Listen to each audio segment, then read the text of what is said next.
Je m'appelle Lucie. J'ai 60 ans. J'ai le visage marqué par le temps, les mains abîmées par le travail, mais le cœur plein d'amour. J'ai élevé mon fils seul, après que son père nous a quittés sans jamais se retourner. J'ai travaillé comme femme de ménage, cuisinière, aide-soignante, tout ce que je pouvais faire pour nourrir mon petit Philippe. Aujourd'hui, Philippe a 28 ans. Il est ingénieur, indépendant, et il s'apprête à se marier. Il dit que c'est la femme de sa vie. Elle s'appelle Bianca. Je l'ai rencontrée il y a 6 mois. Une fille jolie, toujours bien habillée, parfumée, sûre d'elle. Mais, quelque chose dans son regard me dérangeait. Trop froid. Trop hautain. Je me suis dit que c'était peut-être juste mon imagination. Après tout, si mon fils l'aime, c'est qu'elle doit avoir quelque chose de bon, non? Bianca vient d'une famille aisée. Son père est un cadre supérieur, sa mère est décoratrice d'intérieur. Ils vivent dans une grande maison, fréquentent des gens élégants, organisent des dîners où tout est à sa place. Je n'ai jamais été à l'aise dans ce monde-là, mais j'ai fait de mon mieux pour ne pas embarrasser Philippe. Un jour, lors d'un déjeuner chez eux, j'ai voulu aider à débarrasser la table. Bianca a posé sa main sur mon bras et m'a dit en souriant. « Oh non, Lucie, ce n'est pas à vous de faire ça. Vous êtes l'invitée. » Mais son regard disait tout le contraire. Et quand je suis allé dans la cuisine, je l'ai entendu chuchoter à sa mère. « Elle a encore cette vieille veste en laine. C'est gênant. » Je me suis figé. Mon cœur s'est serré. J'ai fait semblant de rien entendre. J'ai souri. Pour Philippe. Depuis ce jour, j'ai commencé à remarquer de petits commentaires. Des remarques sur mes vêtements, ma manière de parler, mes mains rugueuses. Rien de frontal. Toujours sous forme de plaisanterie. « Lucie, vous êtes trop mignonne avec ce sac vintage. Vous êtes courageuse d'aller encore au marché toute seule. À votre âge ?» Chaque fois, Philippe riait doucement, pensant que c'était de l'humour. Moi, je faisais semblant de rire aussi. Mais au fond, je savais que Bianca me méprisait. J'ai voulu lui parler un jour, en privé. Je lui ai dit, « Tu sais, je ne suis peut-être pas à votre niveau, mais je t'aime comme une fille. Et je veux que tu sois heureuse avec Philippe. » Elle m'a regardé, droit dans les yeux, et m'a répondu avec un sourire glacé. « Je vous remercie, Lucie. J'espère vraiment que vous saurez vous faire discrète le jour du mariage. C'est un moment très raffiné. » Ce jour-là, j'ai compris. Pour elle, je n'étais pas la mère de l'homme qu'elle allait épouser. J'étais un fardeau. Une honte. Mais je suis resté calme. Toujours pour Philippe. Je n'ai jamais cherché à briser leur couple. J'ai prié pour que le temps adoucisse Bianca. Que l'amour de mon fils la rende meilleure. Naïve, peut-être. Mais une mère espère toujours. Le mariage approchait. Philippe m'a demandé si je voulais qu'on m'aide à choisir une robe. J'ai dit non. J'ai cousu moi-même une tenue simple, élégante à mes yeux, avec un tissu que je gardais depuis des années. C'était un bleu profond, comme le ciel juste après la pluie. Je voulais juste être présente. Discrète, mais présente. Je ne savais pas que ce jour-là, j'allais être humilié comme jamais je ne l'avais été dans toute ma vie. Et pourtant, ce que Bianca ignorait totalement, c'est que la vieille femme qu'elle méprisait, avait un secret. Un secret qui allait tout changer. Les semaines ont passé. L'organisation du mariage s'intensifiait. Bianca avait tout prévu dans les moindres détails. La salle, les fleurs, les alliances, le menu, la musique. Tout devait être parfait. Et par parfait, elle entendait « sans moi ». Elle ne l'a jamais dit clairement. Mais chaque fois que je proposais mon aide, elle répondait poliment. « C'est gentil, Lucie, mais on a engagé une équipe de professionnels. Tu n'as pas à t'en faire. Tu. Pas vous. » Le changement de ton était subtil, mais volontaire. Elle me plaçait déjà au rang de simple figurante. Un jour, elle est venue chez moi avec une styliste. Elle a fait semblant de s'inquiéter. « Je voulais m'assurer que vous aurez une robe adaptée. Le thème est blanc cassé et champagne, très chic. J'ai peur que vous n'ayez rien dans ce style. » J'ai souri. Je lui ai montré la robe bleue que j'avais cousue avec mes mains. Elle l'a regardée une seconde, a levé les sourcils, et a dit « C'est original. Mais ce n'est pas vraiment ce qu'on attend. » La styliste a proposé de m'emmener dans une boutique plus adaptée. J'ai refusé poliment. Ma robe représentait bien plus que du tissu, elle représentait mon histoire, ma dignité. Bianca a tourné les talons, l'air irrité. Ce soir-là, elle a envoyé un message à Philippe. « Ta mère est adorable, mais j'ai peur qu'elle gâche un peu l'harmonie du mariage. Elle attire l'attention, malgré elle. » Philippe me l'a montré. Il ne comprenait pas. Il pensait que Bianca voulait bien faire. Moi, je voyais clair dans son jeu.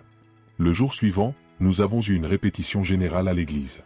J'étais en retrait, comme d'habitude. Pendant une pause, j'ai entendu Bianca parler à ses demoiselles d'honneur. Imaginez les photos de famille, avec elle au milieu, dans sa robe faite maison. On dirait une pub pour une œuvre caritative. Elles ont éclaté de rire. Mon cœur s'est brisé. Je suis rentré chez moi ce soir-là et j'ai pleuré comme je n'avais pas pleuré depuis la mort de mon mari. Non pas parce que je me sentais faible, mais parce que je réalisais à quel point cette fille me détestait. Moi, qui n'avais jamais voulu que son bonheur. Le matin suivant, elle est venue seule. Elle a déposé une enveloppe sur ma table. Ce n'est pas contre vous. C'est juste que certaines choses doivent rester belles en souvenir. À l'intérieur, il y avait 10 000 €. Si vous acceptez de ne pas venir à la cérémonie, ou du moins de ne pas apparaître sur les photos, ça nous éviterait bien des critiques. Vous comprenez, non? J'ai levé les yeux vers elle. Elle souriait. Un sourire de victoire. J'ai compris que, pour elle, j'étais un obstacle à effacer. Une tache sur son tableau de mariage idéal. Je n'ai pas pleuré. Pas cette fois. Je lui ai rendu son sourire, puis j'ai doucement replié l'enveloppe. Merci, Bianca. Tu as été très claire. Et je l'ai glissé dans mon sac. Elle pensait avoir gagné. Mais ce qu'elle ne savait pas, c'est que je n'étais pas celle qu'elle croyait. Ce n'était pas la première fois qu'on me regardait de haut. Ce n'était pas la première fois qu'on me traitait comme une moins que rien. Mais c'était peut-être la dernière fois qu'on s'en sortirait sans conséquence. Le lendemain, je me suis levé tôt. J'ai regardé ma vieille robe bleue suspendue à la porte. Je l'ai touchée doucement, en pensant à tout ce que j'avais traversé. Je n'étais pas seulement la mère de Philippe. J'étais Lucie Montreuil. Et ce nom, un jour, faisait trembler les murs des grandes entreprises de cette ville. Mais personne ne le savait. Pas même mon fils. Il y a 15 ans, j'étais à la tête d'un groupe d'investissement international. J'ai bâti un empire dans l'ombre, en tant qu'associé d'un réseau d'entreprises technologiques naissantes. À l'époque, j'étais reconnu sous un pseudonyme, Madame L. Une femme influente, discrète, mais redoutée dans les sphères financières. Mais quand mon mari est tombé malade, j'ai tout arrêté. J'ai vendu mes parts, quitté le monde des affaires, et me suis retiré. J'avais de quoi vivre, et surtout de quoi élever Philippe dignement. Mais je n'ai jamais utilisé cet argent pour me montrer. Je voulais que mon fils apprenne la valeur de l'effort, de l'humilité. Il a grandi sans savoir que sa mère était autrefois citée dans les journaux économiques. Tout ce que j'ai fait depuis, je l'ai fait en silence. J'ai continué à vivre simplement, à m'habiller modestement, à cuisiner moi-même mes repas. C'est ainsi que je me sens vrai. Mais maintenant, quelqu'un me piétinait, sans connaître mon histoire. Et ce quelqu'un allait bientôt découvrir que la femme qu'elle voulait effacer, était celle qui pouvait acheter 10 fois le mariage qu'elle préparait. Je suis allé dans mon ancienne banque. Mon nom y résonnait encore. Les directeurs me saluaient avec respect. Je leur ai demandé un service, organiser un virement discret, et faire préparer un petit dossier. Puis, j'ai contacté un vieil ami, François, ancien notaire et confident de mon passé professionnel. Je lui ai demandé une faveur pour le jour du mariage. Il m'a répondu avec un clin d'œil. « Tu veux faire une entrée? Tu vas en avoir une ?» Je suis rentré chez moi, sereine. Pour la première fois depuis longtemps, je me suis sentie forte. Non pas par vengeance, mais pour défendre ce que je suis. Le soir, Philippe est venu me voir. Il m'a demandé si tout allait bien. Je l'ai regardé, si fier, si heureux. Je n'ai pas eu le cœur de lui dire ce que sa fiancée avait tenté de faire. Je lui ai simplement dit « Je serai là, mon fils. Je serai là, comme toujours. » Il m'a embrassé, ému. Il n'avait aucune idée de ce qui allait se passer. Le jour du mariage approchait. Et moi, je préparais mon retour. Pas un retour mondain. Un retour de vérité. Le matin du mariage, le ciel était couvert. Il y avait une tension étrange dans l'air, comme si quelque chose d'important allait se produire. Je suis arrivé seul à l'église, portant ma robe bleue. Une robe simple, sans bijoux, sans extravagance. J'avais les cheveux relevés, le regard droit, le cœur calme.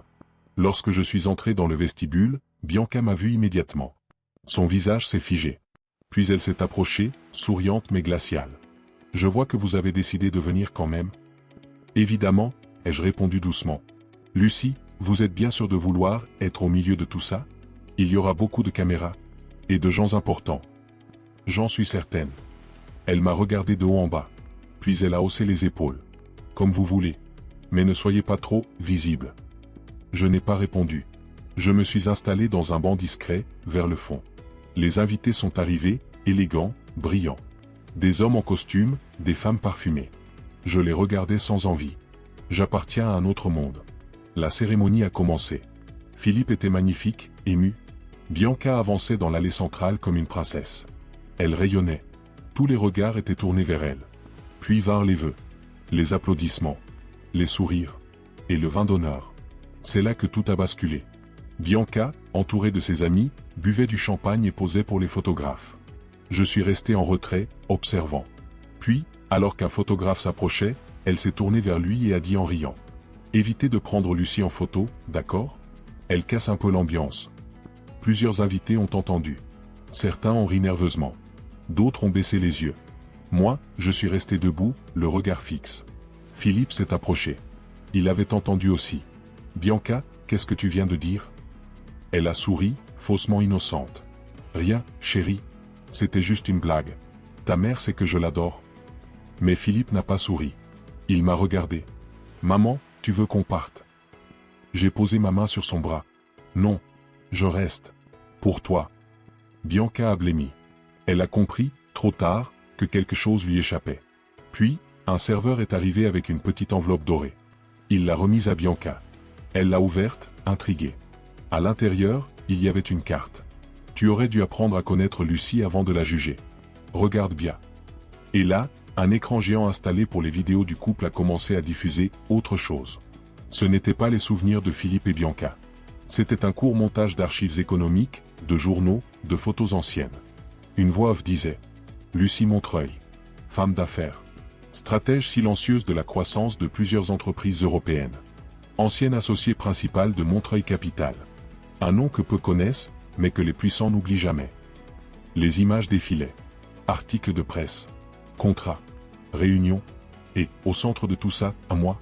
Les gens ont tourné la tête vers moi, choqués. Bianca s'est figée. Elle a lâché sa coupe de champagne. Philippe restait bouche bée. Puis, une voix s'est élevée derrière le micro.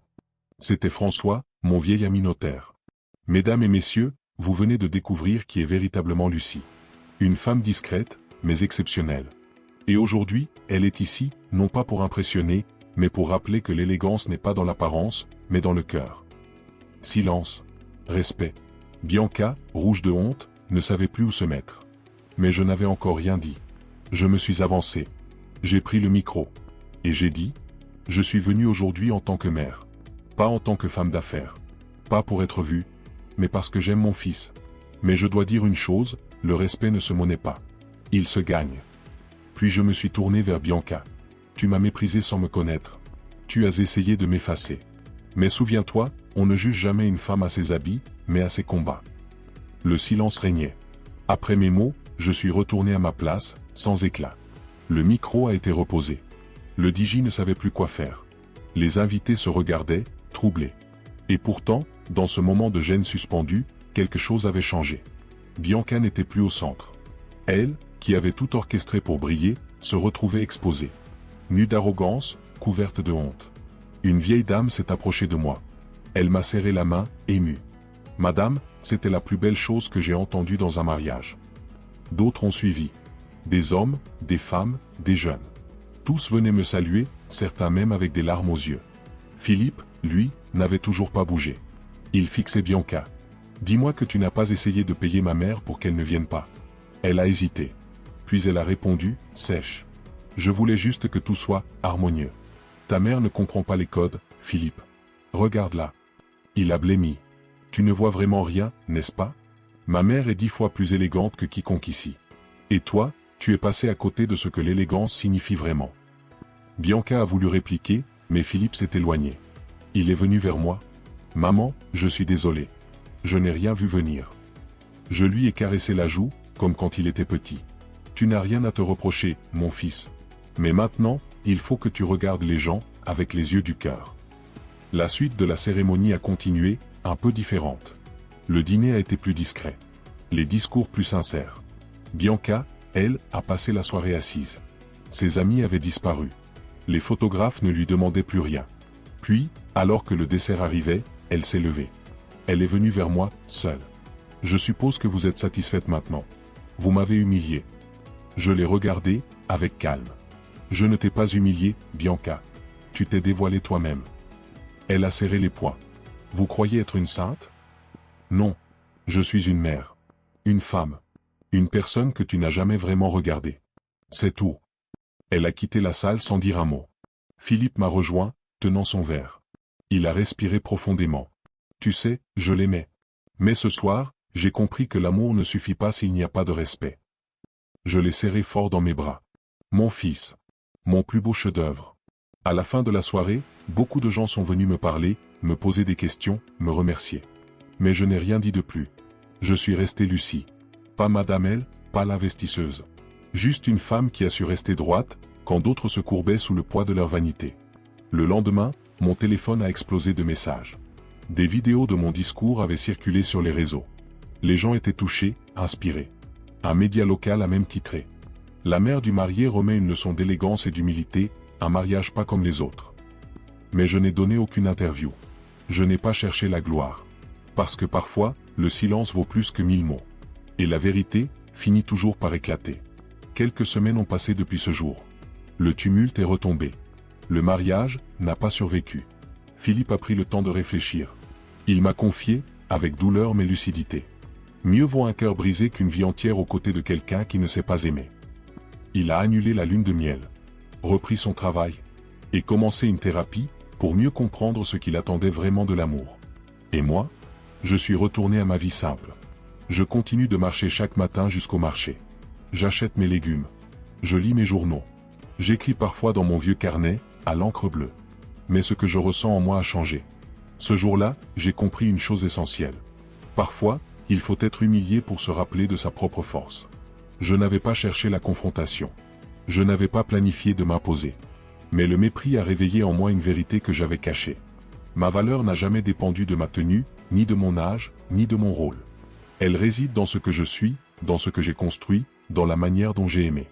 Bianca m'a appris malgré elle que beaucoup jugent encore sur l'apparence.